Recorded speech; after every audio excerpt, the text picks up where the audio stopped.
Last week I put a presentation together of how I design workouts for my junior golfers and the process and the steps that you go through, and then just an introductory to resistance training and what it's about, and mobility training. And today we're going to go through a sample program that you can use.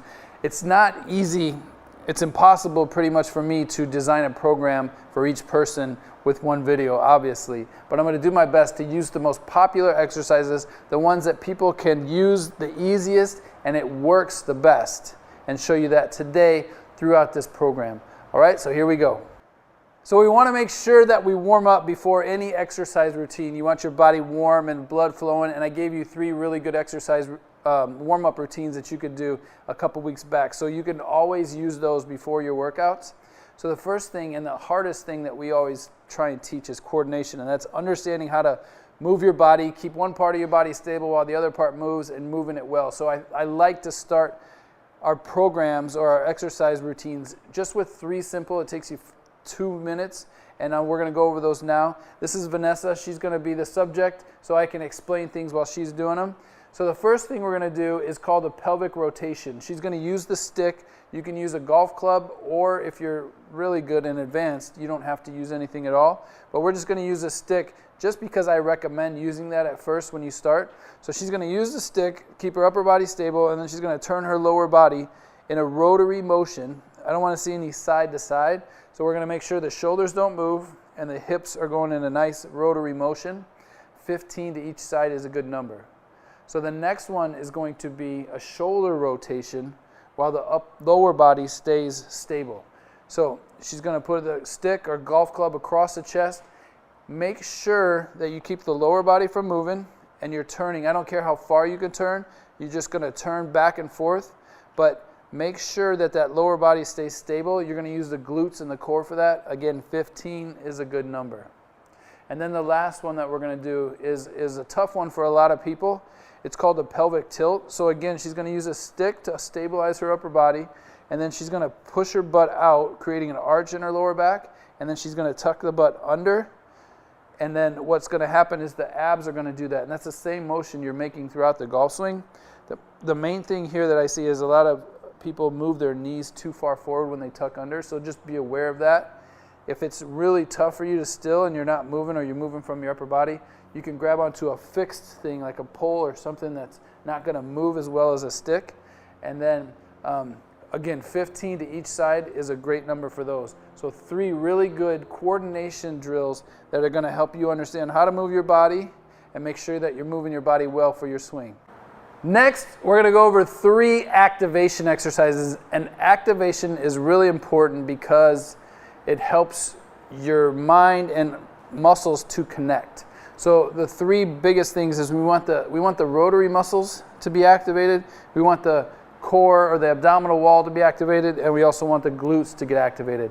Basically, just getting your mind situated so it can move those, activate those, use them as stability if they need to throughout the rest of the workout. Again, just a 2 to 3 minute simple routine. First thing that Vanessa's going to do is she's going to do what's called dead bugs. So you're going to raise the legs up 90 degrees, arms up, and then she's going to drop her right arm, left leg, and then left arm, right leg, back and forth. The main thing here is that you keep the lower back flat. You want the lower back to be pinned against the ground, kind of like that posterior pelvic tilt that we did. The more you can pin that back against the ground, the more effective this exercise is going to be. And the other thing is, you want to push your legs straight out and only get 2 inches above the ground without touching the ground. And the same thing with the arm. Keep the arm as straight as you can. Just bring it 2 inches above the ground. That's called dead bugs. The next one we're going to do, and that's activating the rotary muscles in the core. The next thing we're going to do is we're going to activate the glutes. So glute bridges is one of the staple in a lot of our programs. So what she's going to do is, if you remember the pelvic tilt, so we're going to do a pelvic tilt where she's going to flatten her back and then arch her back, and then flatten it again, and then as you flatten it, you're going to bring the hips up, and then you're going to lift as high as you can and squeeze the butt cheeks. And basically, you're just going to hold this. The main key points are pushing through the heels, so you can even bring the toes up just a little bit, squeezing the butt cheeks, and making sure that they stay activated. If you start to feel it in the hamstring or the back of the leg, that means it's okay, but you don't want too much. You want at least 70% in the glute, 30% in the hamstring. Okay? And we're going to hold that for up to 1 minute. At least 30 seconds, all the way up to 1 minute. All right, come on down. The last thing we're going to do is an abdominal activation exercise, and that's called the hollow rock. So you're just going to raise the legs up to 90 degrees, getting the back as flat as you can, pushing your belly button into the mat, and then you're going to do a crunch. So we're going to crunch up, and you're going to hold that crunch. So we're going to hold the crunch, holding the abdominals tight, bringing the legs out so they're just 90 degrees right there, and then we're going to hold it for 30 seconds at the minimum. And you can go this one all the way up to a minute as well. So those are 3 activation exercises. We have the dead bugs. I'm going to activate the rotary muscles, the glute bridge that's going to activate the glutes, and then the hollow rock that's going to activate the abdominal walls. All you have to do is 1 to 2 sets, 15 dead bugs on each side, 30 seconds to a minute of the hollow rock, and 30 seconds to a minute of the glute bridge. And you'll be good to go, muscles activated and ready for your workout. So you should always, always, always use that routine just to get started in your routine. It takes you 5 to 10 minutes. You do the warm-up. You can either do the dynamic where you're going back and forth, or you can do the in-place warm-up. And then you do the coordination drills where you're turning the hips, you're getting that separation, you're understanding how to do that. And then the activation. The activation things where you're activating the core and the glutes, because you just want to get those ready for the workout. You just want to get connected with those and make sure they're ready. And now, as 13 or 14, I would say 14 to 18-year-olds, and this is the place where we're going to use a little bit more resistance than we would for the younger juniors. Now your body's ready for it because you've gotten more testosterone, you've gotten your bones and your joints are grown a little bit more. Now we can start to add a lot of resistance training, and that's exactly what we're going to do now. All right, now that you got everything activated, warmed up, we want to work on power. And I always want to do power early in the program because everything's fresh, and that's when we can exert the most energy and get those power muscles going. So what we're going to do is you should have a medicine ball. If you don't, you can use some other type of resistance, but we're just going to do power jumps. So Vanessa's going to take the ball, squat down with it, and then jump up using her lower body and propelling the ball up as high as she can. Anything between a 10 to 15 pound med ball is a great thing to use. And then make sure that you're using that good form of a squat and then powering up in the right sequence where your lower body starts and your upper body finishes. That's a great exercise. It's called squat jumps with the med ball. So as you start to get older, like I said, you can use more resistance. So now we're going to use a band, and we're going to do a single arm punch with speed. So if you look at power, it's strength plus speed equals power. So what we're going to do is you're going to make sure you have a good enough resistance. You're going to go single arm, and then you're going to punch forward using your lower body and using the shoulders to rotate. So Vanessa's going to do this here. She's going to go back. That's it. So she's going to punch with a little speed, controlling it, using the lower body. You can see the lower body going first, and then punching straight across. You want to do, when you're doing power, you want to stay in between 8 to 12 reps, and you can do, of course, you're going to do them on both sides, and then 2 to 3 sets of those. So that's a great exercise to get that rotary upper body power. That's a band punch with some speed.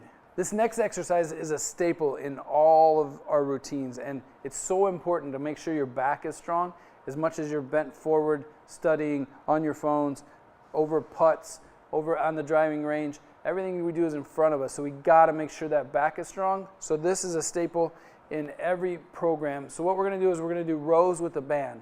You want to make sure that you can keep that resistance pretty heavy because you can pull a lot heavier than you can push usually. We're going to keep a light grip in the fingers, so your fingers are just hooks and you're feeling like you're going to pull with your elbows, and you're going to squeeze your shoulder blades just like Vanessa's doing here, butts back just a little bit, nice athletic position where she doesn't feel like she's going to get pulled forward. But remember, keep that resistance heavy as long as you can do good form, keeping the elbows bent at 90 degrees with a light grip and rowing and squeezing those shoulder blades. That you can do at least 3 sets of 12 to 15 repetitions at a heavy resistance. This next exercise, you're going to need some type of resistance. I recommend just using the medicine ball on this. And then something that's going to get your foot up. You can even use a chair if even if it's a little higher than this, that's okay. We're going to do a split squat with the med ball. You can use that as resistance against your chest, or you could also use it to press it over your head. So what you're going to do here is you're going to put one foot up on the chair or bench or whatever you have. You're going to tuck your toe underneath just for a little bit more grip. Make sure your front foot is far enough out that when you come down, your knee's going to bend to a 90-degree angle and your knee's not going to go out over your toe. So what's going to happen is Vanessa's going to squat down. She's going to put the ball just against her chest just for resistance for right now. And then go ahead and go down. And then that back leg's going to bend and then drive up through the heel. So she's driving up through her right heel. Back leg's just bending. And then if you want to add a little bit to this, little upper body, you can add a press on your way up. So she's going to push the ball straight up over the head, down, push the ball straight up over the head, 10 to 15 on each side. That's a great way to make sure that your legs are the same strength and they're working together throughout this exercise. It's going to be a great exercise to get your lower body strong, and then you can add some upper body resistance as well. Here's one of my favorite rotary exercises that really challenges the lower body stability, works on the core. There's a million different variations that you can do when you start to do band rotations, but this one is an awesome one. So you're gonna put your outside leg forward. So if your anchor is on the inside and you want to anchor that chest height, by the way, you're going to do a lunge position. So back knee down. This front leg's not going to move. Grip it with your inside hand. So your inside hand is on the handle, and you're going to bring your outside hand over. And then we're just going to keep your elbows together and rotate as far as you can to the left, keeping this stable here, rotating, turning your shoulders. It's a really cool exercise because it really isolates the core because you can't move your lower body.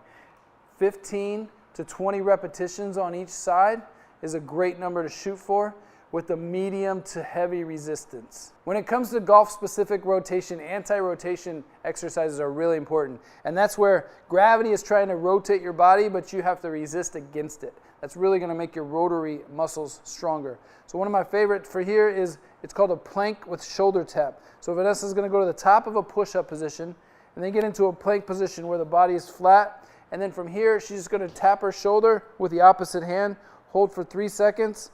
The most important thing here is that this part, the lower body, does not move at all.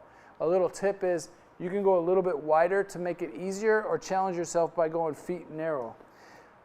Now, once you've got that one and you're like, it's okay, I want you to shoot for up to 1 minute of doing that. So 3-second hold on each side. And then what we can do is we can add a little more resistance. So we're going to go same position. She's going to raise her right arm and left leg now. So the whole body is trying to rotate. Hold it for 2 seconds. The whole body is trying to rotate, and you really have to activate that core to stop that rotation. Great exercise to get stronger, more power in that rotational muscles. So one of the main things that juniors your age fight is hamstring mobility and lower back tightness. And it's just because your bones are growing a lot faster than the muscles can keep up with. And so we want to make sure that you stay mobile in that hamstring. And just doing a simple toe touch with your legs, it's not a great stretch for your hamstring. It's more for your lower back. So we're going to do it a little bit differently. We're going to use a wall. Now make sure that you take your shoes off before you do this at home. It's okay on this wall because we use it all the time, but we don't want to get any foot marks or shoe marks on the wall. All right, so you're going to get your butt as close possibly as you can to the wall. Then you're going to put your feet straight up and down. If you can't get your butt all the way to the wall, get it as close as you can, and it might even come up a little bit, and what's going to happen is gravity is going to pull that down. So I recommend holding this position, legs as straight as you can, trying to push them against the wall for up to 5 minutes. I always tell the juniors that I work with, you got to do this stuff, and even if you're laying there and you're on your phone, that's fine. The 5 minutes goes pretty fast, but it's a great stretch for not only your hamstrings, but that section between your lower back and hamstrings that gets tight as well. So make sure that you're doing this one 3 to 5 minutes, and you can do this twice a day, especially if you really fight those tight hamstrings. All right, hamstrings and thoracic spine is the thing I see most in the older teenage junior golfers that I work with. So I showed you that exercise. Now open books. Open books is one of my favorites, and I feel like I've been saying that the whole time, but if I'm only going to give you 7 or 8 exercises, I want them all to be my favorite for each modality. So this is called open book. There's 2 different ways you can do it. You're going to lay with your knees stacked. You're going to pull your knees up as high as you can towards your chest, and then you're going to put your arms together just on this side. You're going to take your top arm and go all the way back, but make sure when you do this that you follow your hand with your eyes when you come back. There you go. That's going to put your neck in a good position and not put too much stress on it. This is a great stretch because it's going to work the chest muscle of that. Make sure you keep your arm bent on this side of the top, and it's also going to work your thoracic. If this is easy, like it is for Vanessa, you're going to come all the way back. You're going to kick this top leg out, pull that bottom leg down, and then you're going to go back as far as you can go. Again, keeping that knee down, and it's going to give you a little bit more of a stretch. So 10 repetitions with a 4 to 5 second hold on each side is a great number to shoot for. So there is a handful of my favorite exercises in each modality that you should really work on. Power in the upper and lower body, linear strength where you're just pushing or pulling, rotary strength where you're turning and actually working the rotary muscles, and then anti-rotation where you're fighting gravity and those muscles are trying to keep your body stable. Those are the best ways that you're going to create a good golf-specific workout, and some of my favorite exercises. Try to put those programs together, and don't forget about the free access to our Junior Golf Fit app with a huge library of exercises to take advantage of and to learn how to build your own programs going forward. It's going to be big for you as you grow along with everything else in this program. So try that out. Good luck and get strong.